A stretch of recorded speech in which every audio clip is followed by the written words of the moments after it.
Shopify announced that legacy customer accounts is no longer available for new Shopify stores. Welcome to Helium's Hot Air Show, episode 11. We got big news today. We've got some big news. As always, my name is Benjamin Thornburg, and beside me is a man who knows the difference between a triple Lutz and a triple saw cow, Brett Shelley.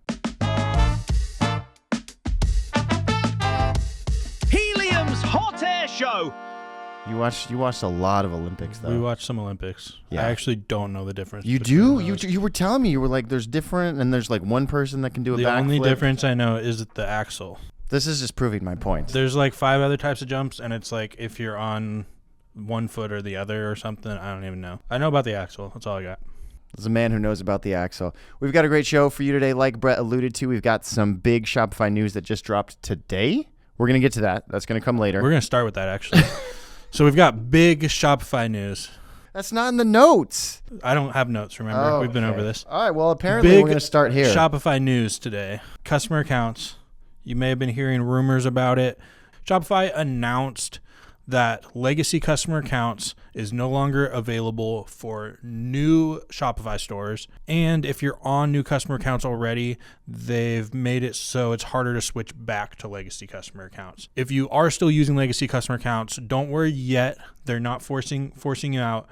You've got some time, but especially in light of this announcement, we're expecting it to come. We're expecting them to just shut it down completely, say everyone's got to get off. We don't know how soon that'll be. We've heard a lot of rumors it might be sometime this year, coming sooner than a lot of people might think, but we don't know. We don't know yet, but it is still big news. There's going to be a lot of people, I think, that aren't going to be super happy about this. A lot of merchants, a lot of app developers, theme developers, people building sites.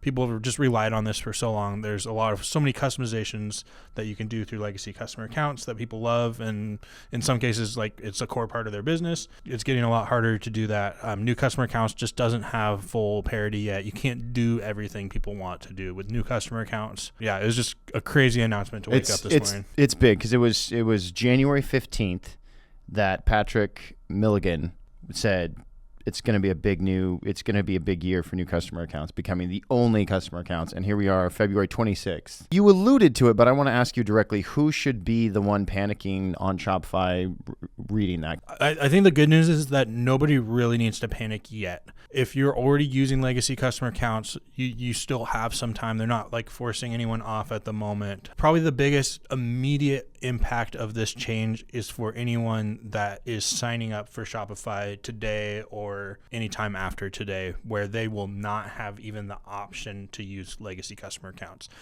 And this could even be a store where they are opening like a second Shopify site for some reason. We see that a lot. You know, a brand has a store on Shopify and they decide, I'm going to sell in this new market, or I'm going to sell to this new segment, right? They could have a classic, direct to consumer business, and they want to open a separate site for B2B or something, right? They've got one site that's using legacy customer accounts. They've got all this customization built in. They're opening a new site and they're like, man, I want it to be like my old site. That's not even going to be an option because new sites won't be able to use legacy. So those are going to be the people most immediately impacted because, like I said, people are still grandfathered in for the moment. So people on legacy have a little bit more time. So no panic there, but it is time to think about it. I don't expect this to happen. We could wake up in a week, in a month, and Shopify could say everyone's got to be off. If you have a lot of customizations and you are worried about it, don't panic, but think about it. Start thinking about it so you don't have to panic when it comes. Yeah, and we'll keep you updated. We're always on the change logs, always poking around in there. I say we, on the change logs, poking around, trying to figure out what affects our merchants, what affects us as app developers. And so we will keep you guys in the loop on that. Subscribe, stay tuned. Our ears always to the rail, looking for more changes. I'm thinking on the agency side, how much of a ripple that's going to be, because there are so many times that they're pitching merchants on customization for legacy customer accounts, depending on that, the backbone of some of these sells that they're doing, say, no, you come over to Shopify, we can do this for you. And then suddenly having this, like, actually, we can't anymore. It's going to be a big deal. That's a good point. Like, people could have built designs, they could have planned this whole process of what they want to do, relying on customer accounts. And if they didn't already make the store before today, they're kind of out of luck. I haven't heard if people have any success of, reaching out to Shopify and getting it enabled or something. I haven't heard of if that's something that's possible or not. But as far as I know, like, yeah, you're out of luck if that's the case, if you don't have the store already built. It's just, this is the Shopify way. If you're new to Shopify, you'll probably be like, wow, why didn't they super warn you? I mean, tweets like Patrick's tweet is pretty much more warning than we get a lot of times. And if you've been around Shopify for a long time, you're probably just nodding your head like, yeah, welcome aboard. So this is what we do. Like I said, we'll keep you updated as we get more news. It sounds like you have something you want to talk about. Yes, I totally do. Thank you, Brett, for giving me the talking stick. We're going to have a talking stick. If someone wants to send us a talking stick in, we would accept it. Send it to Brett's house. We already talked about the big news. I want to talk about the Shop app and why you should be trying to get your products featured on it and leverage this really great, essentially, e-commerce space within an e-commerce space. I was online shopping last week looking for a pickleball paddle, as I do a lot, frequently. Let's just say frequently. He's got a few already. I'm becoming a bit of an addict. So I was on there and I was looking for a pickleball paddle and I saw one, and underneath the picture it said Shop app, and I clicked on the Shop app and I had 4 items in my cart already. And I was like, this is the first time I've ever been here. How do I have four items in my cart? I clicked my cart and lo and behold, four unrelated items from different stores all around the Shopify ecosystem were in my cart. It had saved everything. And it was like, hey, do you want to purchase these? Here's the grand total of your cart. It tracks your shipping. I had never seen this or been on Shop app. It's kind of hard to find. You have to go to Shop app. That's it. No .com. Don't do that. You'll get lost in the sauce. Really, essentially what it is a really beautiful Amazon, and you can search for things, and the AI search is really clever, and you can search for products, and it's going to pull from all of these giant pools of Shopify products. If you're a merchant, you've never heard of this, or your products aren't on that yet, this is where you need to get to. So the big question is, how do you get your products featured on the Shop app?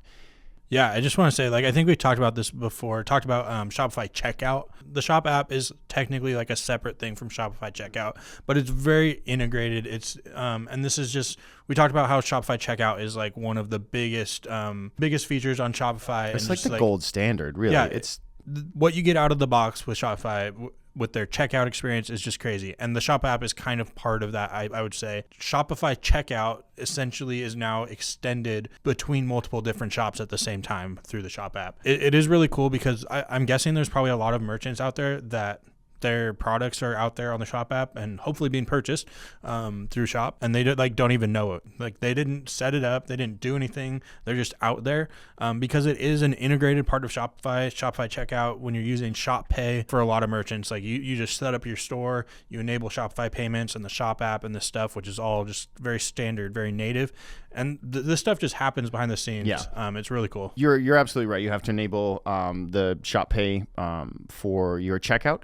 It's going to search. It uses ranking systems that prioritize stores with long Shopify selling histories and consistent order volume and positive reviews. So it's using its big AI brain to pull the best of the products to feature them on Shop app. Like Brett was saying, it's going to be different for different stores. Guess what? We're going to say it again. If you haven't done this or you're unsure at all, go to your admin, type in Sidekick, and just ask it, are my products getting featured in Shop app? How can I get them featured in the Shop app? And it'll give you step-by-step instructions how to do this. And it is a phenomenal place to have your products featured. It's very clean. It's very tidy. And like Brett said, it's leveraging that Shopify checkout that is just the gold standard for e-commerce right now. It's absolutely fantastic. It's a great, great thing. Yeah, it's so cool. These things that you mentioned for like ranking, for example, reviews, right? They are going to take that into account on the Shop app and hopefully increase your discoverability, and it's just a new surface for you to sell on. But for merchants, these are already things you should be doing, right? This isn't like some separate sales channel that you have to set up, you have to manage, you have to think about separately. If you have good products and you're getting good reviews, you're getting sales through your standard website or however you're doing sales, Like, it's just kind of this whole like natural thing that's set up in Shopify. That I think is really the beauty to me, is not like you have to go and manage this separate thing. You have to do these hyper specific things to tailor things for shop to list them separately. It's just all based off of your normal site, the normal things that you already should be doing. Absolutely. And it's another value add for Shopify. If you're on a different platform and you're back and forth on it, just look at Shop App, go to Shop App and think, yeah, I want my products featured here, because it's really, really cool. And they've spent a lot of time making that a beautiful place to sell. Shopify tip of the week is bestsellers collection on your homepage. Do you have a bestseller collection on your homepage? You probably should, especially if you have a ton of products. I was reading the forums this week, and that was one of the biggest takeaways, is that if you're on a website and there's a ton of different products, people don't know where to start. Think of your bestsellers collection page on your homepage as kind of a handhold or a place to grab onto for your shopper. Because remember, you have just the blink of an eye before a customer gets frustrated and bounces to another page. So having that big, colorful best-selling collection page tells your customer what you're about, tells them what sells, and it lets your past customers talk to potential customers. It's a great, great thing, and you should have it. Yeah, I love that tip. I mean, I think for a lot of people shopping, at least for myself, I know that's already what I'm doing, right? If I'm just browsing, sometimes I have a specific thing in mind and I go find it, great. But if I'm just kind of browsing, I find a new brand I'm interested in, I find a site that looks interesting, what am I going to do? I'm going to go on that site, I'm going to go to a collection page or whatever, and I'm going to use the little sort by, and I'm going to say, show me the most popular or best sellers or whatever it's called, right? And that's basically what you're saying, and just put it front and center. They don't have to go and find it. You're just showing them right there. Just love that. Removing one more friction point, so you don't have to filter that and do that. So that's a Shopify tip of the week. I have a question. Okay, question. Go ahead. So my friend Benjamin here had the opportunity to go to eTail West. That's why I'm so tan. This online e-commerce conference thing was down in Palm Springs, right? Palm Springs. Yeah. So many tacos. Great time, I'm sure. Tell us your favorite activity. You got to do a lot of fun things along with the work. What's the most fun thing you got to do while you're down there? The most fun thing was I got to do a ride along in a performance BMW with a race car driver. I was screaming in the back seat. I just felt like the driver had a problem understanding what physics were.